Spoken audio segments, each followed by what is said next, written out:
This is the Self Storage Podcast, where we share the knowledge and skills from the industry's leading investors, developers, and operators to help you launch and grow your self-storage business. I'm your host, Scott Meyers, and over the past 16 years, we have acquired, developed, converted, and syndicated over 2 million square feet of self-storage nationwide with the help of my incredible team at selfstorageinvesting.com, who has helped thousands of people achieve greatness in self-storage. Hello, everyone, and welcome back to the Self Storage Podcast. I'm your host, Scott Meyers, and today's show is a deviation away from the normal format where I interview a rock star in our industry to tease out the habits and superpowers they possess that has allowed them to achieve greatness in their business, as I wanted to share a few of those habits of my own that has allowed us to scale our business to over 2.2 million square feet and over 13,000 doors nationwide, all while running a successful education and consulting business and still having time for my own hobbies and for my family and to go on multiple mission trips per year with my family and taking our friends and business associates and partners along with us. And, you know, those habits that I wanted to talk about today and focus on are basically threefold. It's to prioritize, focus, and then execute. So independently, all important, but when they work together, you know, that is what allows us to achieve the heights that we have. And for many of the successful folks out there that we interview here and in the industry that have done as well. And so these are strategies or habits that, you know, allow you to make the time to launch your storage business by doing the most important things first and eliminating the time wasters. And so that's what we're going to talk about today. And so I'm not going to talk about time management. For that, you know, you can go to a few resources that have helped me along the way. Is Ray Joseph's book, How to Gain an Extra Hour Every Day, more than 500 time saving tips to be able to, you know, get rid of the time wasters in your workday and to be able to focus and prioritize. Also, the Strategic Coach. Dan Sullivan has written a number of books that I have consumed, and also I was a member of Strategic Coach for a number of years, probably at a time back in my career early on where I needed an intervention, if you will. I was working 24/7, basically almost 24/7, 365. And our businesses as entrepreneurs, we know it never stops. I mean, you can work 10-hour days every day and, you know, be doing email on Christmas Day, even before the kids get up if we don't watch ourselves. And so I went to a strategic coach who really kind of reset, you know, how I look at my work and that balance between my family and the things that I want to do. And so we'll touch on that in a minute. Also, some of the things that we're going to talk about today are from the 4-Hour Workweek. And big fan of Tim Ferriss. Don't let the cover of the book, if you haven't read it, fool you with the palm trees and the hammock. And yes, Tim Ferriss works more than 4 hours in a week. However, what you need to focus on in this book is how to hack all types of things. And when I say hack, meaning, you know, there's a workaround. There's a way to be able to hack and gamify many of these time wasters in our business, and to be able to really truly get to the root and do the minimum effective dose in any project and any task that you take on to be effective. So first of all, I'd like to take a step back, and if you haven't really taken a look at this and really kind of focused on your time and your activity, then I implore you to do so. Do a time and activity inventory. Track your time for 30 days and in 15-minute increments and see what you're doing. There's a number of applications out there where you can do this, where it kind of tracks your time for you on the screen and by way of what your laptop is doing in the activity, but that really isn't indicative of where all of your time goes. So yes, I am going to ask you to get out the old-fashioned legal pad, notebook, and track your time for 30 days, you know, in 15-minute increments, and take a look at what you're doing. How much time are you spending on email, voicemail, texting, Skype, Zoom, Teams, you know, in meetings, you know, what is it that you're doing? And do this for 30 days. That includes your personal time as well. How much of this is administrative stuff that somebody else should be doing? And also, how much of this was just plain busy work that you've created, making yourself feel good at the end of the day, being busy for busy's sake, as people say, versus true in-the-zone efforts where you are doing those specific tasks, items, and strategies, putting those into place that are going to move the business forward. So when you get done at the end of this 30 days, you calculate your true productive time, you know, those things that are going to move the business forward, those things that only you can do. And then take a look at those time wasters and see how much of that can go away. Also, it's going to be telling to see how many of your personal tasks are done during business hours as well. And that's okay. That's, as entrepreneurs, we have the freedom to be able to do that. And if we take breaks and that helps us to reset, that's fine. But once you take a look at your time, some of you may be surprised at how much of that is really eating into that time that should be spent on true focused efforts and productive time, and may answer the question as to why your business isn't achieving the heights that you want to achieve. So for me, again, I went back to Strategic Coach. And this was several years ago on the recommendation of a friend of mine who I could really see a change in her business and how it was taking off and the things that she had done, the guardrails that she had put in place. She strongly recommended that I go to Strategic Coach. And so I spent a year going up once a quarter and meeting with the coaches within Strategic Coach. And at the basic premise of Strategic Coach is three things: focusing on and scheduling your free days first in your calendar. So those are days just for you. That means taking Friday afternoon off, keeping your weekends free, and then maybe for some of us, it's stopping at 5 o'clock or 6 o'clock and saying, hey, I'm shutting it off, I'm shutting it down. And that is my family time. That is my free time to recharge and do the things that, that fulfill me and the things that I really want to do when I started this business to begin with. And that includes vacations as well. I think for many of us, our vacations are, well, let's squeeze it in between, all of the meetings and other events and things that we have planned in our business calendar, rather than mapping out the year and saying, I'm gonna make it a point to block out my Friday afternoons and my weekends. Those are baby steps. And then I'm gonna look at taking, for some of you, again, maybe the first time ever that you've taken an entire week vacation. And then I would ask you to bump that up. Begin taking Fridays off and looking at 3-day weekends, and then taking 2 weeks vacation, and then 3, and adding on some other events, taking the entire day out, carve that out for celebrating the birthdays, your own, your loved ones, your kids, date time with your wife, your spouse, your kids, other people you want to spend time with, family, because if they get all the leftovers, if these are truly the most important people in your life, all they're getting is the leftovers, then they don't feel like they're a priority, and you don't feel like you have that balance. And the last thing I would want for any of us is to get to that place at the end of our life when you're sitting on the porch in a rocking chair saying, I wish I would have, I should have. I don't ever want anybody to be in that place to be able to make that statement, and I'm pretty certain that you don't either. So focus on scheduling your free days first. The next comes your focus days. And those are the days that where you sit back and you shut everything off and you generate the creative ideas.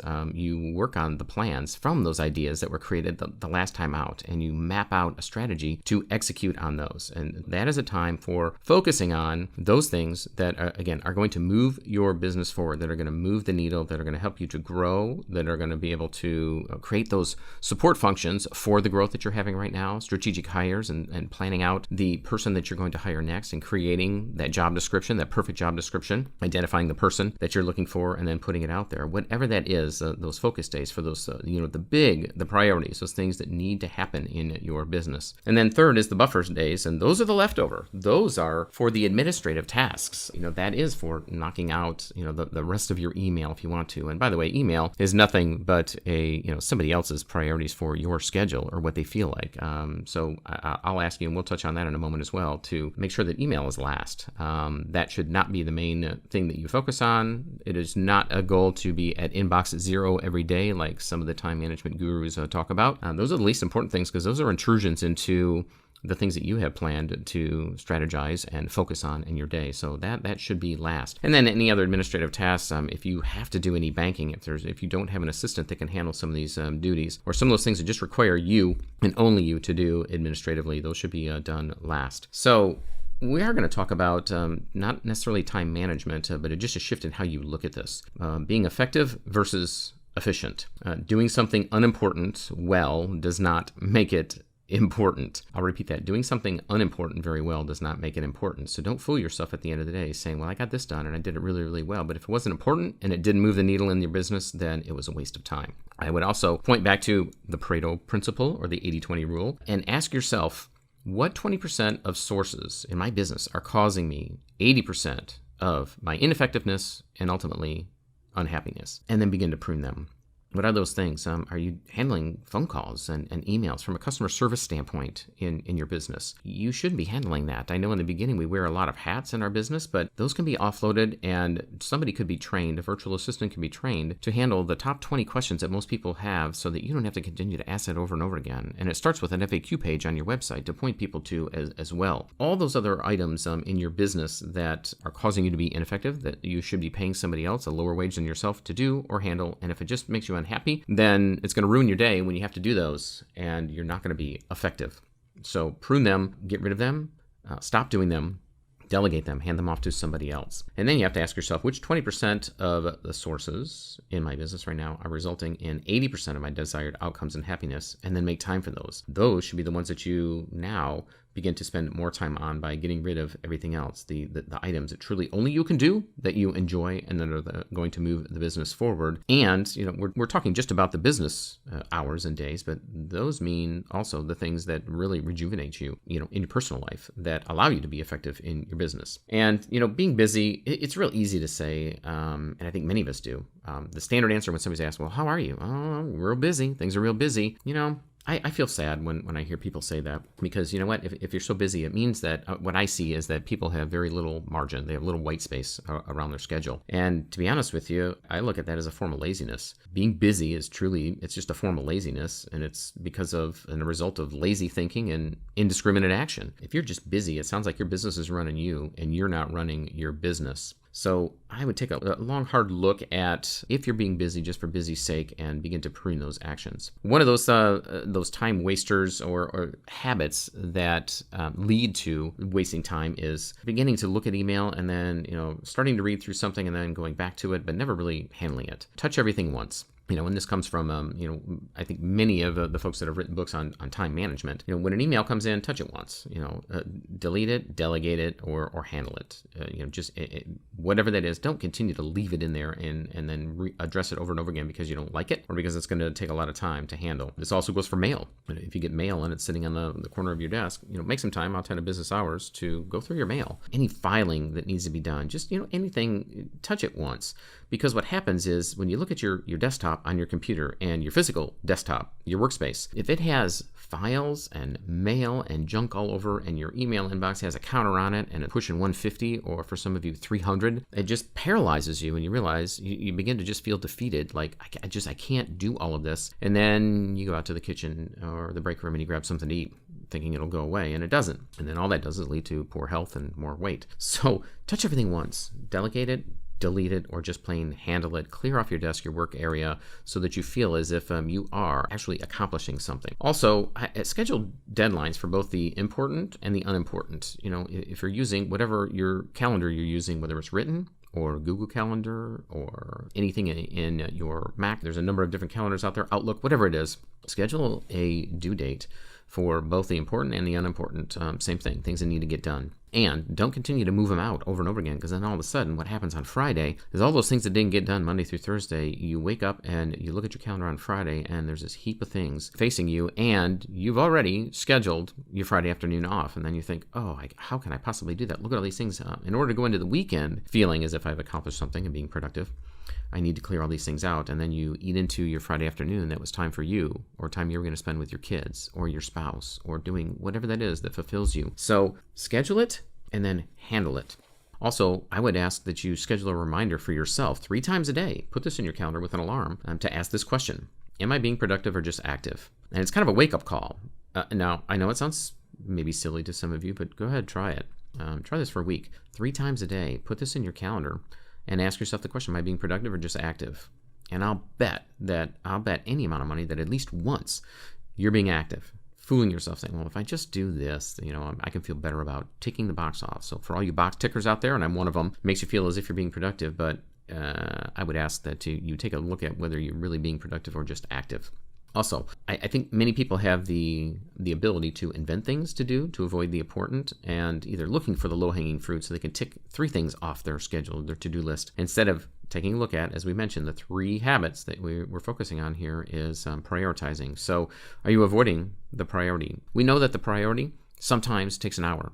Maybe it takes 4 hours. Maybe it takes a whole day. And we want to feel better about ourselves because there's 7 other things that need to be done. And so we'll start ticking those off. And then all of a sudden it's 2 o'clock and you can't possibly do that task, that thing that was a 4-hour task, a 6-hour task that is the most important thing in the business right now. But you didn't leave enough time for it because you wanted to avoid it and you felt better about all the other items that you just ticked off your calendar. Don't do that. We prioritize. And if that is the thing that gets done no matter what, and then everything else can move to the next day. How about a wake-up call? If you had an accident and could only work 2 hours per day, what would you do? Perhaps that's the mental question or the reminder that you put on your calendar as well. If you could only work 2 hours per day, what would you do? That would give you a sense of urgency to, once again, prioritize and focus on the important. Now, this also leads over into people as well. what 20% of people are causing 80% of your anger, frustration, and which 20% produce 80% of your enjoyment. Now, you know where I'm going with this. And we could have another podcast on how to hire effectively, and also creating a corporate culture and hiring with those values, your core values in mind. And so we won't touch on that right now. Well, we won't go deep into that right now, but I will touch on that. And that is, if there's folks in your organization right now that are not producing, that are causing your frustration and are bringing you and perhaps the rest of your team down, if they're a cancer in the organization, then it may be time to prune them as well. And you would be surprised at the fact that your team thanks you, and that all of a sudden it's a positive environment, and you feel good about going into the office or going into your home office or wherever it is that you call your work home these days, if that person or those people are out of your business right now. And that also, a lesson from Jim Rohn, if some of you have read his books or listened to his, I did his tapes going back in the day, dating myself, and Jim Rohn talks about pruning the weeds in your garden, and that means getting those naysayers out of your life, those people that are telling you that you can't or shouldn't do something only so that they can feel better about themselves for not going out and trying. And surround yourself with people who are going to cheer you on and lift you up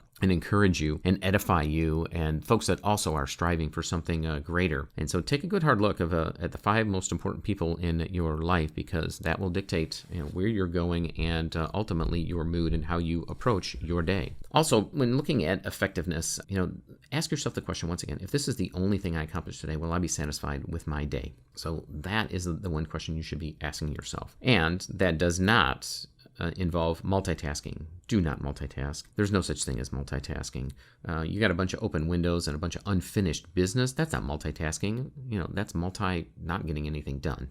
And while you're at it, turn off Skype, Zoom, Teams, any auto delivery on email, or shut them down altogether. And check email twice per day. This is what I learned from Tim Ferriss. 11 a.m. and 4 p.m. I am an early riser. That is what I am wired for. That is when I am at my best. That's when I think the best, after a good night's sleep. After exercising, spending some time with my maker, having coffee. Those are the times when I'm most creative and most productive.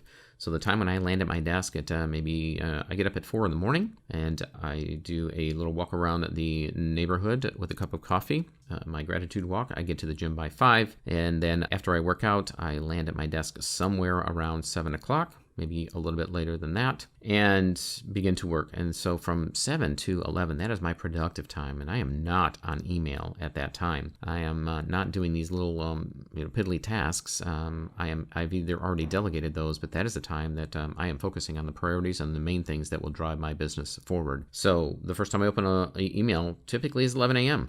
And then I shut that down because I have, in this environment, I'm having lunch with my family for the most part, or I'm doing something that feeds myself or my mind. And then when I pick things up again from 1 to 4 o'clock, it is meetings. I'm able to focus on meetings and, again, important people in my business and in my life. And then at 4 p.m., I will get back into email and do as much as I can before 5 to 5:30 before I shut it down. And then I do not revisit email again in the evening or any time until roughly 11 a.m. the next day, with the exception if there's something important that we're waiting on, clearly. But we also use Teams. We've used in the past project management software, and then those are up, and those ping me on projects that we're working on. But email itself, I limit myself. So I know that may sound daunting for some of you, but just after you do your time audit, I think it'll be pretty telling. It's tough to start and stop, especially if you get some bad news in an email or distracting news or something that somebody needs right away. Once again, the urgent versus the important. Don't let email and somebody else's schedule, be a priority in your life. Don't make somebody else's priority your priority, because you've already got your schedule. I would also ask that you go on a low information diet. This is one way to eliminate time wasters in your life. It's eliminating the delivery of the daily newspaper. Oh, I know, but I just lost some of the audience. It says, well, how am I going to keep up on what the heck is going on in the world? And Scott, we're in the real estate business, and we need to keep up on business. We need to understand what's going on in the stock market and how that affects interest rates and decisions that are being made. I get it. So along with that, I'll just say the morning and nightly news, web surfing, news sites, all of that.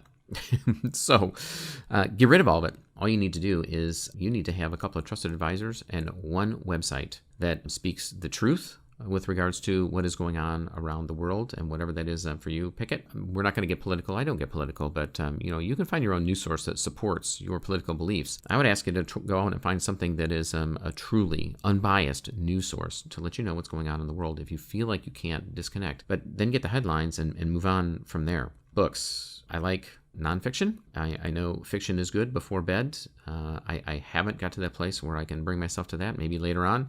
And TV. Eliminate TV.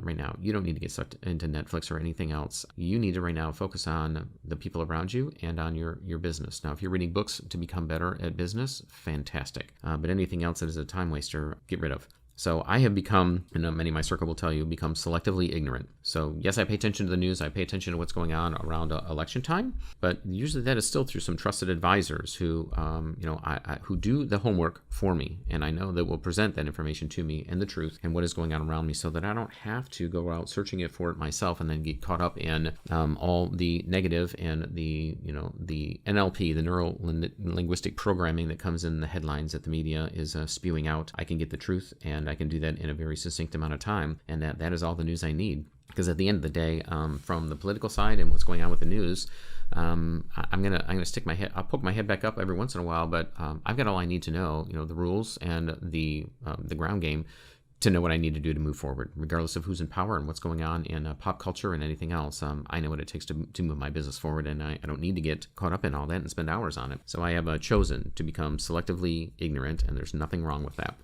So here's what I would leave you with, folks, is I will challenge you. Do the 30-day time audit. See where your time is going.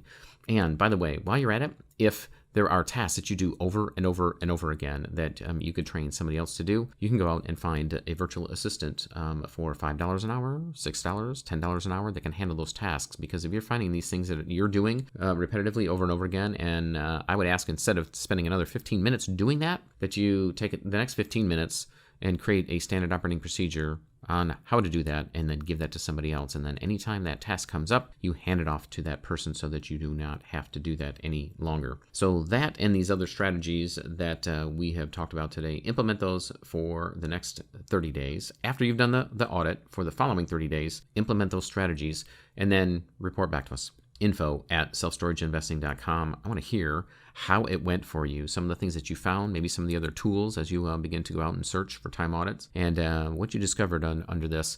And again, share it with us on info@selfstorageinvesting.com so we can put this in as a follow-up in the show notes. All right.